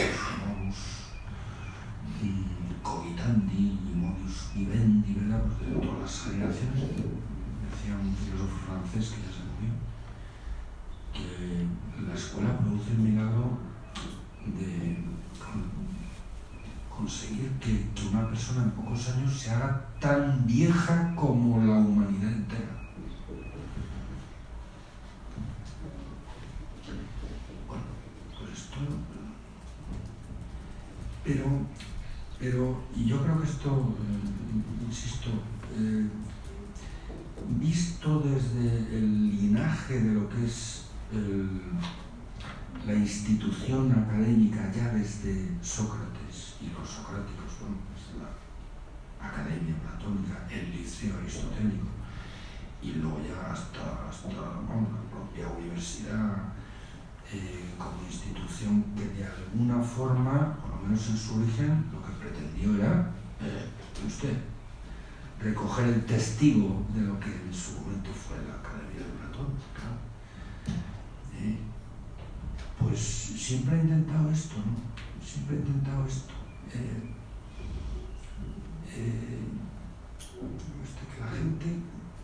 Que la gente que pasa por ahí, cosa que repito es un aprendizaje difícil, que para los niños pequeñitos, claro, lo único sustantivo de la realidad es lo que las cosas son para mí, o lo que a mí me ayudan o me desayudan mis caprichos, o lo que me gusta o me disgusta. Eso es lo único real, ¿eh? Y si a un nene pequeñín, ¿verdad?, pues algo le hace gracia, pues bueno, pues todo es maravilla y golosina, y no hay nada más que verle la carita para decir qué maravilla, qué hermosura, ¿no? Y por el contrario, si le disgusta, pues frunce el ceño y pone el grito en el cielo para que todo el mundo, vamos, todo el cosmos se entere de lo fastidiado que está, ¿no? Pero esto es lo lógico. A esas edades tempranitas, pues ve usted, la gente, bueno, o sea, lo único sustantivo de la realidad es que me gusta o me disgusta. Un poco como los animalitos irracionales. Y claro, hace falta un tiempo y hace falta paciencia, claro, es realmente la tarea de los maestros es para ponerles un monolito a todos, si lo hacen bien, ¿no? Pues es poco a poco ayudar a que la gente salga del cascarón y vaya tomando conciencia, repito, de que hay una realidad más allá de mis gustos y de mis caprichos y de lo que yo pienso o lo que yo siento. Esto ya es el último berrido de la tontería. Tú eres lo que te sientes ser, ¿no? ¿No? Y tomar conciencia de que, oye usted, de que las cosas son lo que son. Y luego está una parte de la realidad, claro que sí, es lo que nosotros sentimos, pensamos, decimos y hacemos que sean, transformándolas. Pero sobre una base, sobre un a priori, ¿verdad? Sobre una natura, podríamos decir, ¿no?, previa a la cultura. Oye, ¿usted qué es? Y lo primero que tenemos que hacer es retenerle la atención, mirar y aprender a respetar. Escuchar, retener esa verborrea prematura que todos tenemos y que nos lleva a adelantar la boca al oído. Pues esto yo creo que tiene mucho que ver con el sentido amplio de esta frase de Santo Tomás, ¿no? O sea, repito que, por supuesto, claro que yo, si Santo Tomás me lo permite, haría no una corrección, evidentemente, pero sí una matización de esta frase. O sea, no es que como filósofos no nos importe lo que piensan los filósofos. Yo creo que, bueno, evidentemente, para no incurrir en eso que algunos llaman adanismo, pues hace falta, cualquiera que se plantee un problema filosófico, lo primero que tiene que hacer es, oye usted, ¿quiénes son los que han estudiado en serio esta cuestión? ¿Qué han dicho? Pues claro que sí, ¿no? Pero ante todo lo que nos importa no es lo que dicen los filósofos, sino usted la verdad de lo que dicen. Y contrastar eso que dicen, oiga usted, con lo que dice la realidad siendo. Y tratar de ajustar mi decir al decir de las cosas, ¿no?, en términos tomistas o aristotélicos, ¿no?, la verdad lógica y la verdad ontológica. Que evidentemente, o sea, el concepto de verdad es tanto en Aristóteles clarísimamente. Es una forma de justicia, es ajustar mi decir. No tiene nada que ver, también lo explicó muy bien el colega decano el otro día. Es ecuación. No es una ecuación estricta, ni nada parecido a una correspondencia natural, la que se produce entre la cosa y el entendimiento cuando el juicio es verdadero. Evidentemente, si yo digo, este papel es blanco, lo que yo estoy haciendo en mi mente es muy distinto, vamos, totalmente distinto a lo que hace este papel siendo blanco. O sea, la inherencia, dicho aristotélicamente, del accidente cualidad del color blanco en la sustancia, este papel o este cuaderno, evidentemente es completamente distinta de la inherencia, de la adyacencia, pues del predicado que yo uso y del concepto que yo uso, y esos dos conceptos, al unirlos en el juicio, este papel es blanco. Evidentemente no. Algunas interpretaciones de algunos filósofos listos, pero que intentan ver ahí una correspondencia natural, son que evidentemente no es una equidad, es una justicia, pero no una justicia en sentido de equidad estricta, una ecuación, sino una adecuación. El ser que tiene las cosas en el juicio verdadero, las cosas juzgadas me refiero, evidentemente es un ser meramente intencional, una intención. Pero, evidentemente, yo lo que hago al unir esos conceptos en el juicio, o al desunirlos en el juicio negativo, puede hacer justicia a lo que hacen las cosas siendo. Y mi pretensión como docente es eso, es intentar con paciencia, pero con insistencia, que la gente escuche la realidad y mire a las cosas, no que mire a mi ombligo o lo que yo digo. Bueno, sí, claro. Evidentemente, cuando yo señalo algo con el dedo, cuando indico, pues lo hago con la pretensión de que la gente vea, claro, el índice, pero no como los perritos, ¿no? O sea, si yo le hago este gesto a un perro, pues el perro viene al dedo y huele, olfatea al dedo. Y a lo mejor si tiene hambre, pues le da un ñasco. Pero no se le ocurre mirar donde el dedo indica. Eso es algo que es exclusivamente racional. Y eso es lo que yo intento hacer con las criaturas, que dirigirles la atención a la realidad. Y esto es una cosa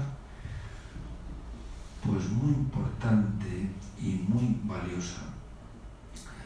Antes mi colega se refería a Teéteto, y yo me acuerdo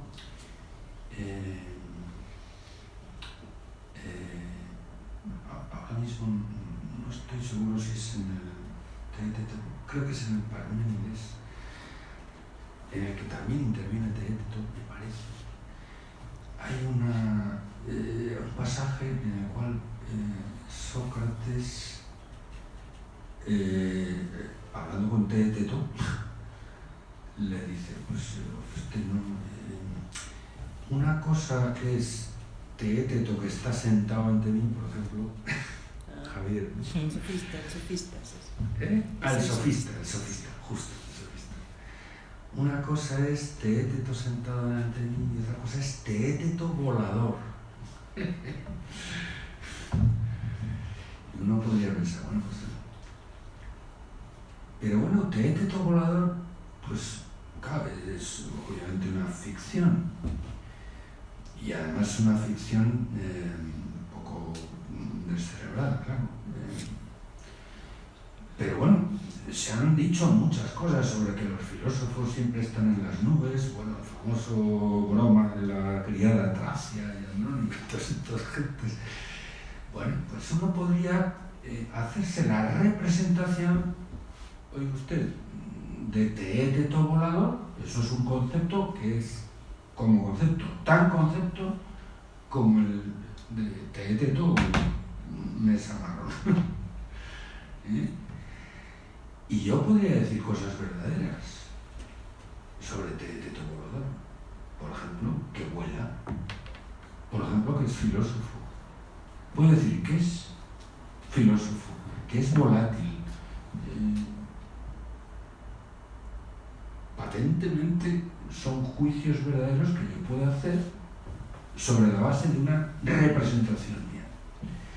Pero lo importante, esto es lo que, bueno, con algo de justicia, también algunos pedagogos listos, ¿verdad?, pues reclaman con todas las autores del sentido crítico, es contrastar, eso significa crítico, contrastar, oye usted, lo que las cosas dicen siendo y las representaciones humanas de ello, que evidentemente también tenemos que contar, forman parte de la realidad, insisto, del mundus, de la cultura, pues las representaciones humanas de la realidad, pero dando los elementos necesarios para poder hacer ese contraste, oiga usted, que es lo que se dice de las cosas, el teeteto volador, y qué es lo que las cosas dicen siendo. Bueno, pues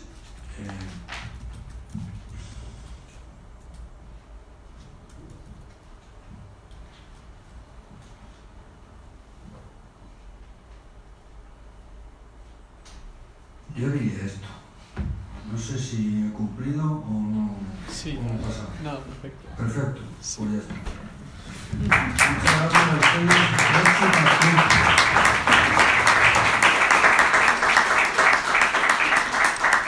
Nada, muchas gracias, José María. Pues ahora abro paso a las dudas, si cualquiera quiere preguntar cualquier cosa. ¿Dudas o preguntas? Sí, justo. O críticas.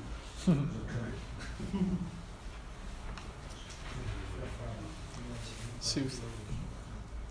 Yo querría preguntarle a la profesora Bosch por aquello del ausente, de la voz que dice a Sócrates, ¿verdad? Si usted cree que esto está en el mismo sentido en el Nuevo Testamento, yo que sé, por ejemplo, con aquello de que Dios ha escogido lo necio para humillar a los sabios. Si usted cree que, digamos, hay una modulación esencial en esto, o que se puede decir que hay una cierta analogía, una cierta cercanía, digamos. Tú te refieres a que el daimon le dice lo que no tiene que hacer, pero nunca le dice lo que tiene que hacer, ¿no? Eso, a Sócrates. Sí, a la lección esta del ejo abstente en general, ¿no? Que luego se ha tomado como la epogee y luego en la fenomenología también aparece. En general, esa lección, digamos. Pero no referida al daimon. Sí, claro. Sí, claro, referida al daimon. lo que dice el daimon. Bueno, yo no sabría responder eso porque me parece... a ver, los griegos tienen esta admiración por la sabiduría, ¿no? Claro, si uno coge el Evangelio, ¿qué encuentras? Te alabo, Padre, porque has ocultado estas cosas a los sabios. Pero, ¿a qué sabios? Serán los pedagogos, ¿no? Claro, porque el verdadero sabio, ¿no?, es humilde, claro. Entonces yo, no sé, pienso que la palabra está utilizada con un sentido despectivo en el Evangelio, y en el caso de los griegos no, pero porque se refiere a otras personas y a otra actitud, ¿no? Porque, como decía el profesor, la humildad es fundamental para interrogar a las cosas, ¿no? Es decir, que si uno lo que está concentrado en su propia sentir, parecer, yo qué sé, y no en escuchar las cosas, lo que las cosas tienen que decir en ellas mismas, bueno, claro, no es un sabio, ni para los griegos ni para el Evangelio, ¿no? Es decir, que en el fondo la cosa coincide. Lo que pasa es que aparentemente en la palabra, ¿no?, los sabios parece que fueran sabiondos, digamos, sofistés, ¿no? Podemos decir así, sí. Los sabios del Evangelio son los sofistas, entonces sí, de acuerdo. Pero no es lo mismo, ¿no?, que los que verdaderamente buscan la verdad, ¿no? Bueno, no sé si he respondido Sí. más o menos a lo que... Yo quería decirle una cosa, me ha parecido estupenda la reflexión, porque, bueno, por muchas razones, ¿no? Por esta denuncia del desguace, que es importantísimo decirlo abiertamente, ¿no? Tener toda la confianza de, ¿no? Señalar que el rey está desnudo. Bueno, pues la educación está en proceso de desguace. Es porque si se olvida la verdad, si se olvida las cosas mismas, pues ya está, ¿no? Ahora, por un lado, la paradoja de que esto solo somos víctimas nosotros, ¿no? Los científicos, por suerte, no han sido atacados por los pedagogos. Ellos siguen pensando que hay una verdad en las cosas y que hay que estudiar lo que las cosas son, ¿no? La materia, los átomos, la física cuántica, lo que sea, ¿no?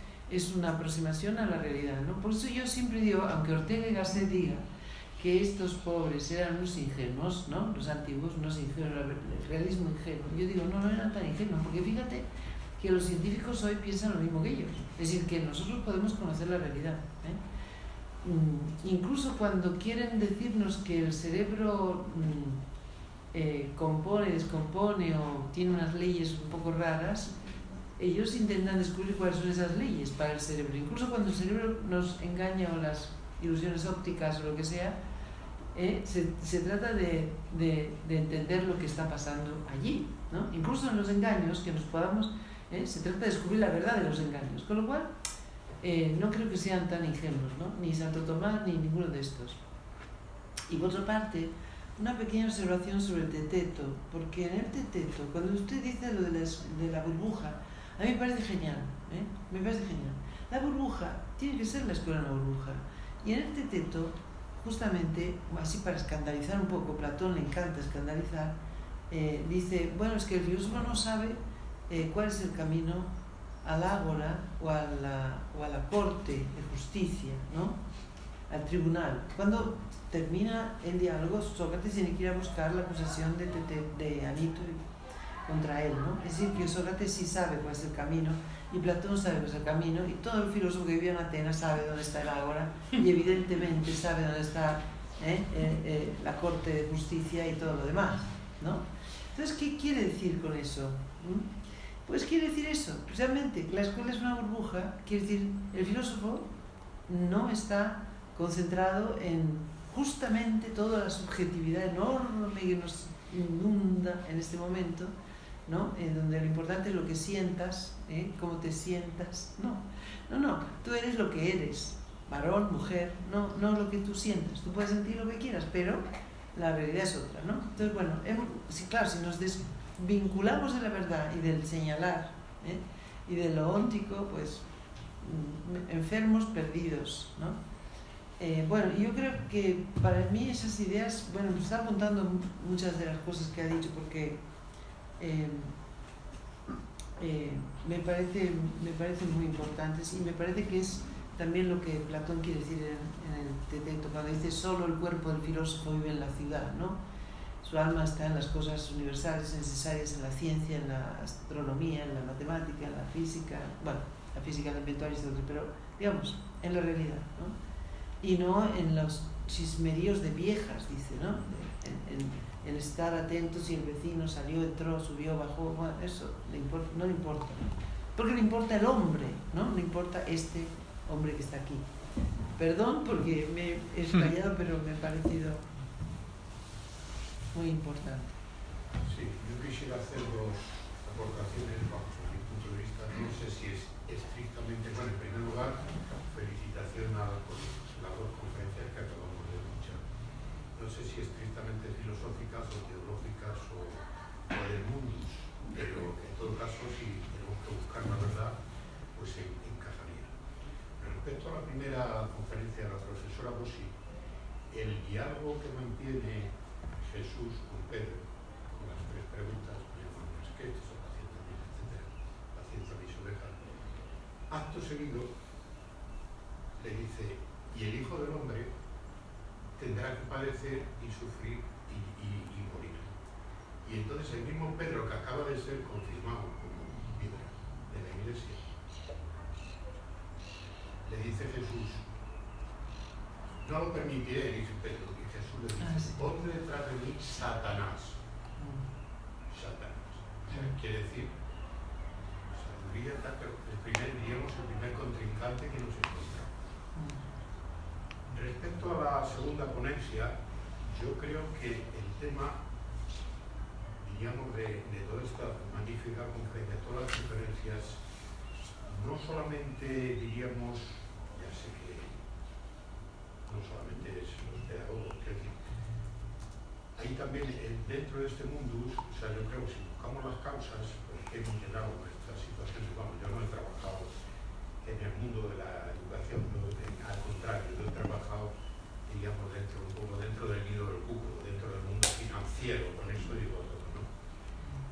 Pero hay también, por encima de los pedagogos, hay un ministro de Educación, y por encima del ministro de Educación hay unos políticos, y hay un partido, y hay un jefe de gobierno, y hay un clima, o sea que si buscáramos las causas últimas de por qué se produce esto, entonces yo ahí introduciría un matiz, no es que sea que lo hayan hecho con la mejor intención, a lo mejor los que están dando la clase sí, pero todo esto forma parte de un humus de la sociedad, que también lo estamos viendo ahora.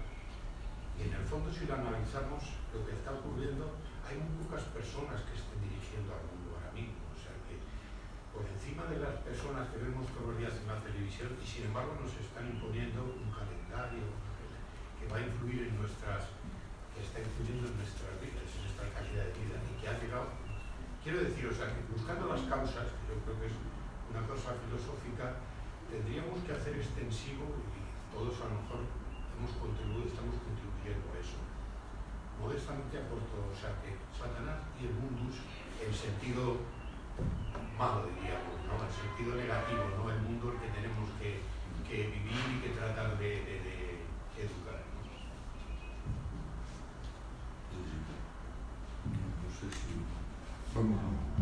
No sé si no tengo nada que corregir lo que usted dice. Yo, en todo caso, sí que hay una cosa que me alienta mucho, y es que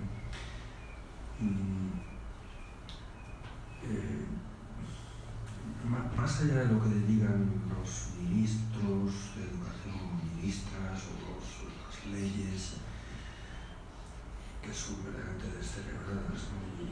Y a mí me parece que es un caso paradigmático el de las leyes orgánicas de educación de este país, de eso que llamaban los antiguos sostenella y no enmendalla. O sea, no he constatado el fracaso absoluto de la llamada LOCSE, el año 90. Todas las demás que han venido no solamente no han corregido aquello, sino que es que lo han empeorado una tras de otra. Es un asunto increíble. Algún día alguien tendrá que escribir esa historia en serio. En una alianza verdaderamente perversa entre los políticos, sobre todo los políticos socialistas, y el gremio pedagógico, han conseguido desguazar la escuela pública, pero vamos, convertirla en un auténtico parque de atracciones, con columpios y mariposas. Estoy exagerando un poco, pero no demasiado. Y sin embargo,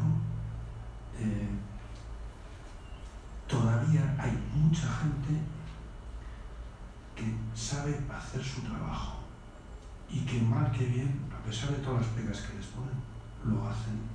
Esto es lo que nos salva. Que el sistema educativo no educa. O sea, puede hacer por ayudar o desayudar a quienes educan, que son los papás y los maestros. Y se dedican, sí, esto es lo realmente curioso. Tenemos un sistema que pagamos entre todos, diseñado para pisarnos los callos a los que tenemos que hacer eso. A los que tienen hijos y alumnos. Esto es otro misterio que alguien alguna vez me tendrá que explicar, porque yo no lo entiendo. Pero, sea lo que sea del sistema educativo, luego está usted, lo que tú haces en tu clase, y ahí, bueno, gracias a Dios, tú eres soberano, por eso me estás diciendo ahora. Bueno, soberana, o bueno, que diga, que efectivamente tú haces lo que lo harás mejor, lo harás peor, pero desde luego eso me parece que es muy importante no perderlo de vista. Hay mucha gente que sabe hacer su trabajo, a pesar de los pesares. Y mal que bien lo hacen. Y hay muchísima gente que ha pasado por un sistema verdaderamente perverso, yo también, Y sin embargo no hemos salido tan mal. Porque hemos tenido personas que realmente nos han ayudado. O sea, nos han enseñado lo mejor que han podido. Esto es una cosa que alienta mucho. No es solo un pensamiento, digamos, para no acabar colgándose de una soga. No, creo que es verdad.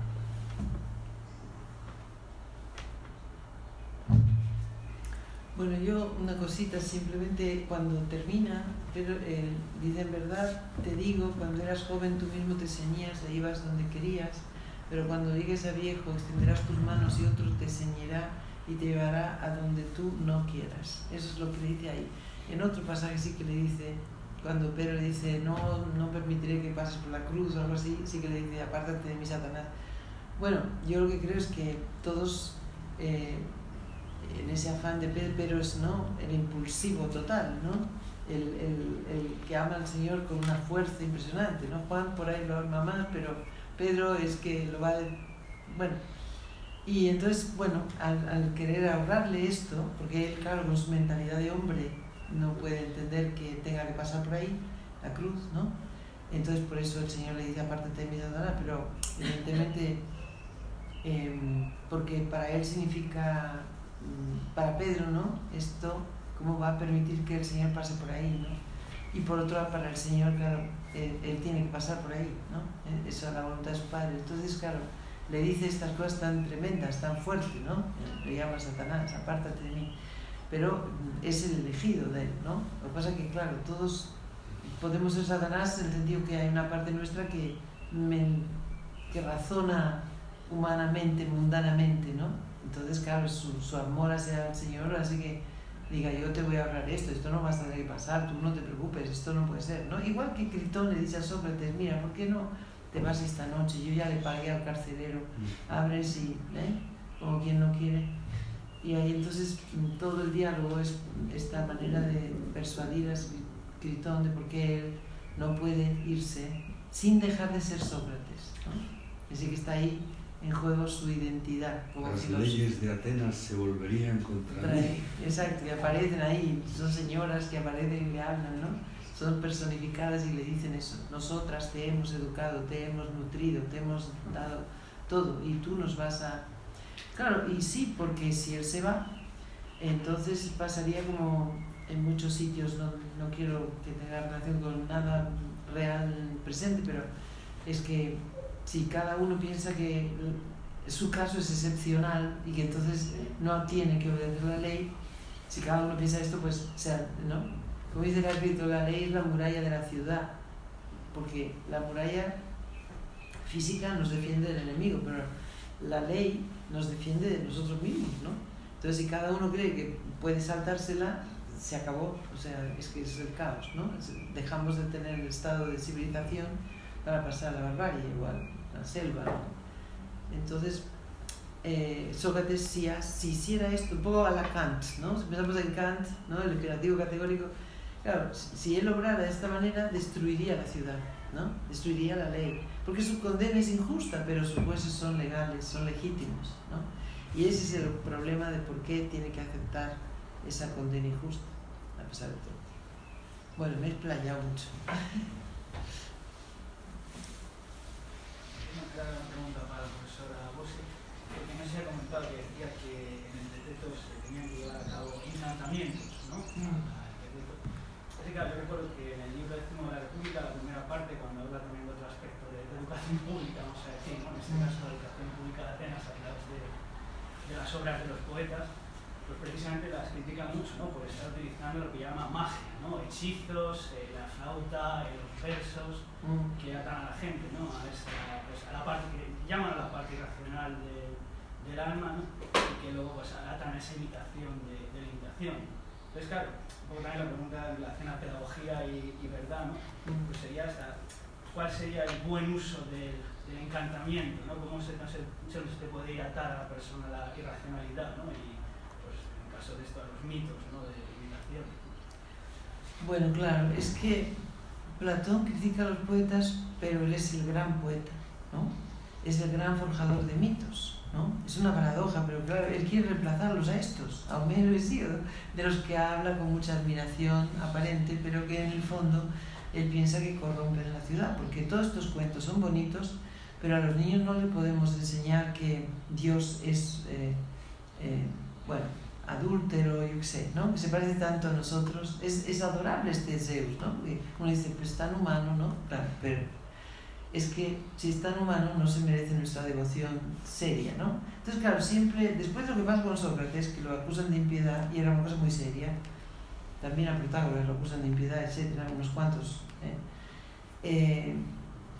Platón tiene que tener mucho cuidado con esto, ¿no? Y por un lado respetar, porque claro, la ciudad Atenas, Atenea, no es una cosa que Madrid no tiene nada que ver con... No, sí tiene que ver, porque es una misma religión la que ata a los súbditos a la ciudad, ¿no? Y es participar de esos ritos, de esas festividades, celebraciones y tal, es fundamental para ser un buen ciudadano, ¿no? Así que lo que está en juego no es solamente la fe personal, subjetiva, no. Tiene que ver con el ser un ciudadano. Bueno, entonces, en una palabra, Platón crea mitos, recrea, yo diría, porque los coge pero los transpone, ¿no? Como dice Bernabé, hace siempre la transposición platónica para llevar agua a su molino, ¿no? Entonces, cuando un mito, él es el gran forjador de mitos, ¿no? Tenemos el Borgia que termina en un mito, tenemos el Fedón que termina en un mito, tenemos la República que termina en un mito, etc., ¿no? Hay muchos mitos importantísimos. Entonces, no es el mito en sí mismo. Bueno, para empezar habría que decir que mythos en griego no quiere decir que sea falso el cuento, ¿no?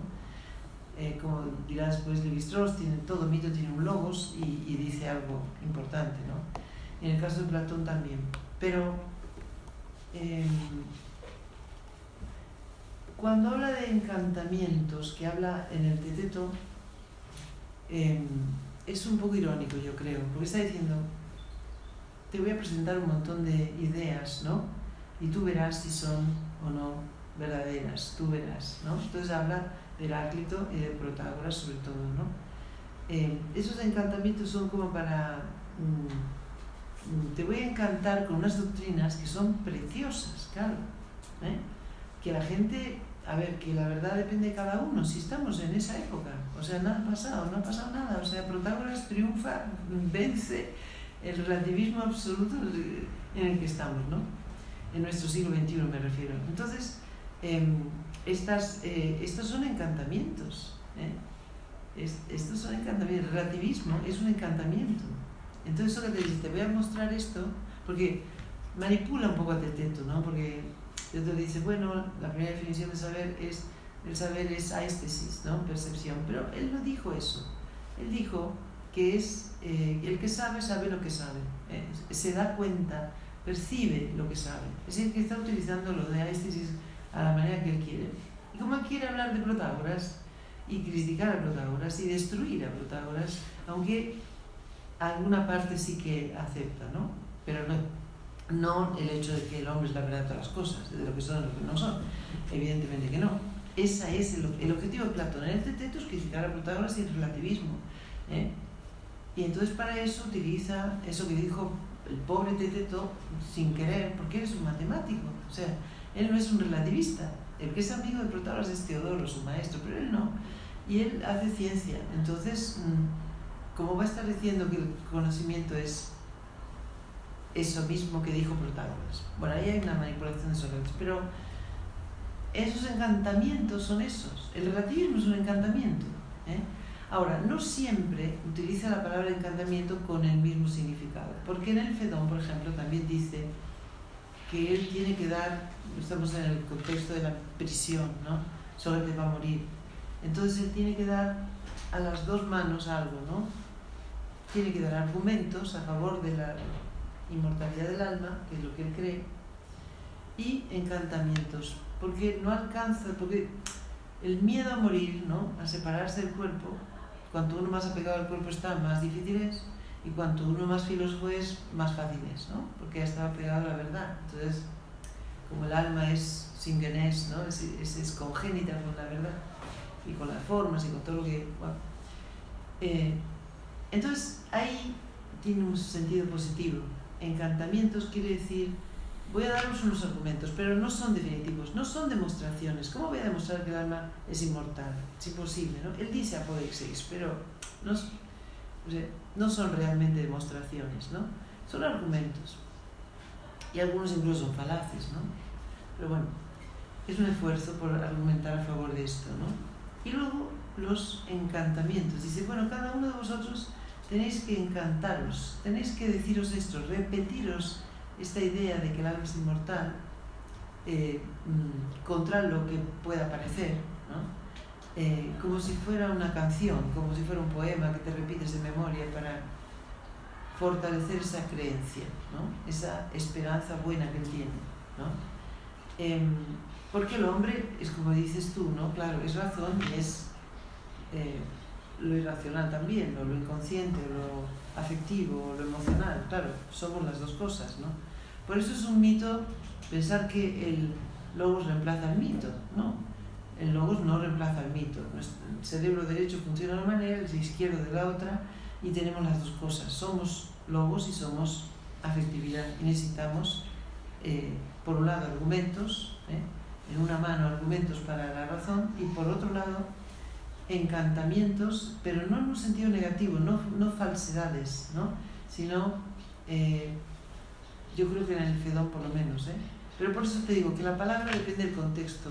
Puede ser que en el Teteto hable de encantamientos, como diciendo, te voy a presentar todas estas doctrinas y a ver qué hacemos con ellas, y entonces hay un sentido negativo, ¿no? De encantamiento como falso. Y en cambio en el Fedón, encantamientos yo creo que tiene un sentido positivo, porque es esa misma frase que mencioné, ¿no? Bello el peligro, Carlos Garjuquíndonos. Bello el peligro, bello el arriesgarse a creer, porque nos hace mejores, porque es decir, el hombre metaxú, ¿no? Puede ser bestia, o más acercarse a lo bestial, o más acercarse a lo divino. Entonces, estos encantamientos hacen que nos acerquemos más, nos estimulan, nos inspiran a acercarnos a lo divino y a creer que hay algo más y que nuestra vida, nuestra alma es divina y por lo tanto merece la inmortalidad, etcétera, etcétera, ¿no? Como en el mito del Fedro también. Es decir, que hay un sentido positivo y un sentido negativo. Y según el diálogo, hay que ver cuál es la palabra que usa y con qué sentido lo usa, ¿no? Bueno, más o menos creo haber respondido. He mencionado el problema de la educación actual. Quería preguntarles por cuál es la solución, o por dónde pasaría la solución para el sistema actual, como qué base tendría esa burbuja. Y bueno, si hacen alguna lectura, una recomendación, ¿no? De alguna lectura para profesores que actualmente están contaminados por estas nuevas corrientes, ¿no? Hay un libro precioso que se llama Educar en el asombro, que a lo mejor lo conoces. Sí. Ese libro es magnífico porque justamente este bombardeo de estímulos absurdos que reciben los pobres niños, ¿no? Porque ella dice, los niños, bueno, ¿por qué hablo del asombro? Porque como ha dicho el profesor, ¿no? Es el origen de la filosofía, el asombro.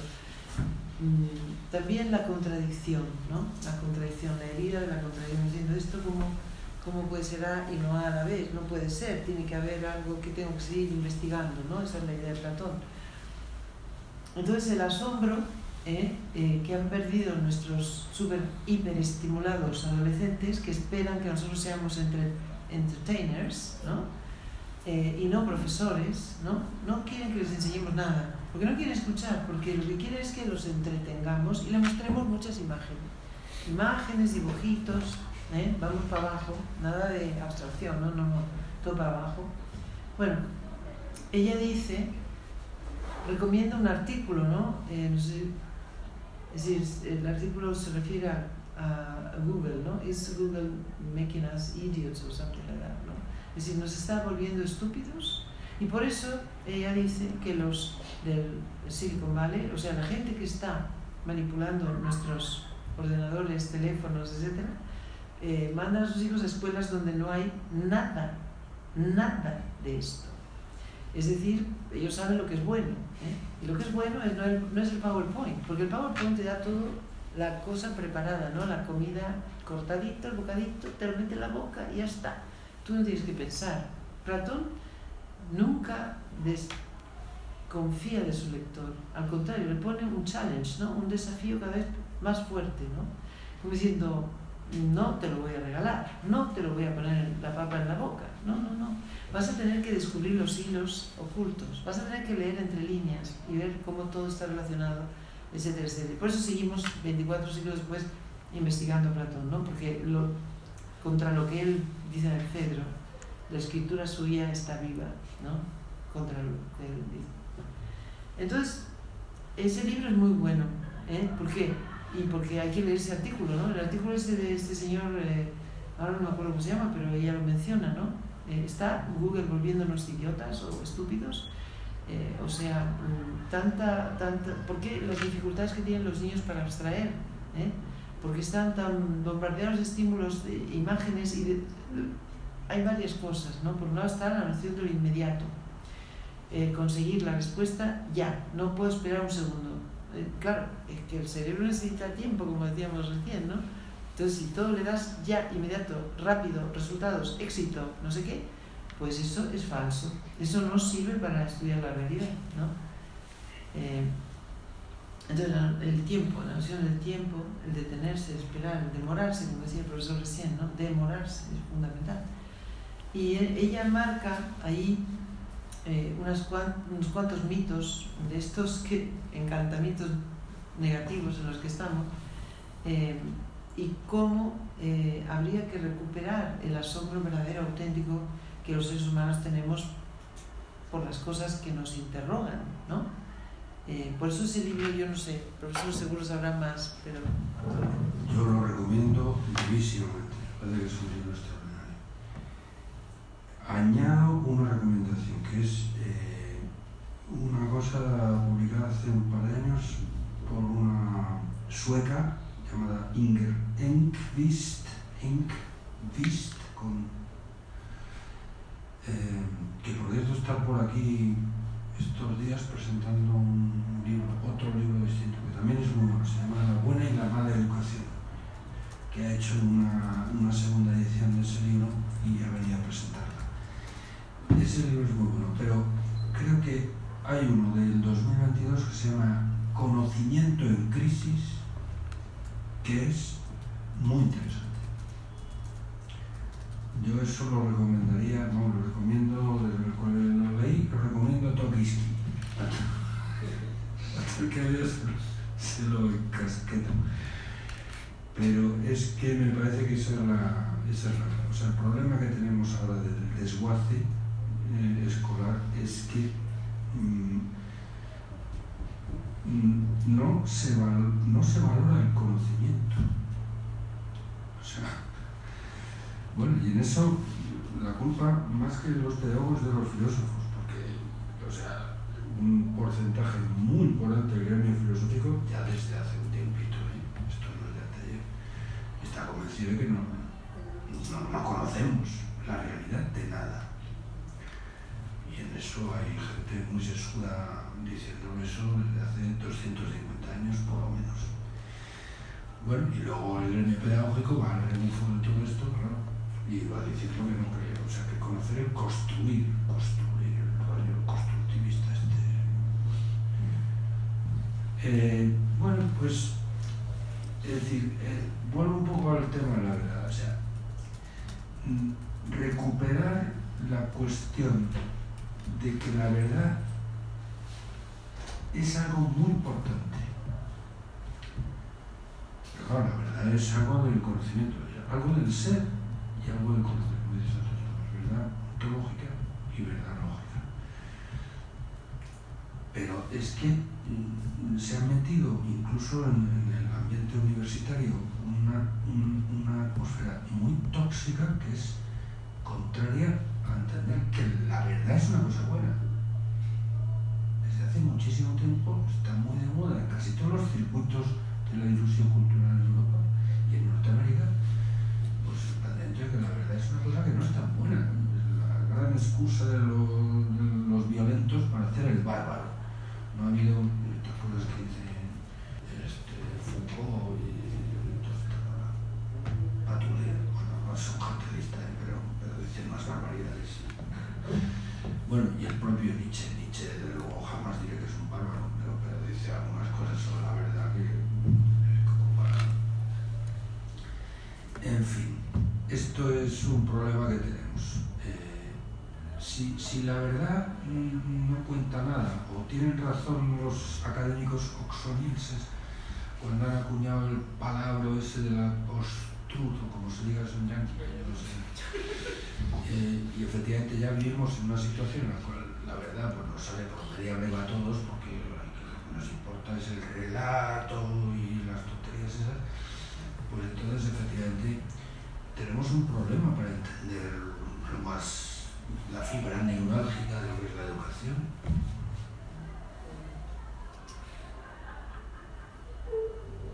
Creo yo. Bueno, gracias por los libros, yo me los he apuntado porque No, gracias a usted. me interesa muchísimo en este mundo. Sí. Bueno, pues, ¿hay alguna duda más? O si no, doy por finalizada la sesión. Muchas gracias por acudir. Y pues nada, recordar que la siguiente es a las 4:15 y ahora hay una breve pausa. Así que muchas gracias.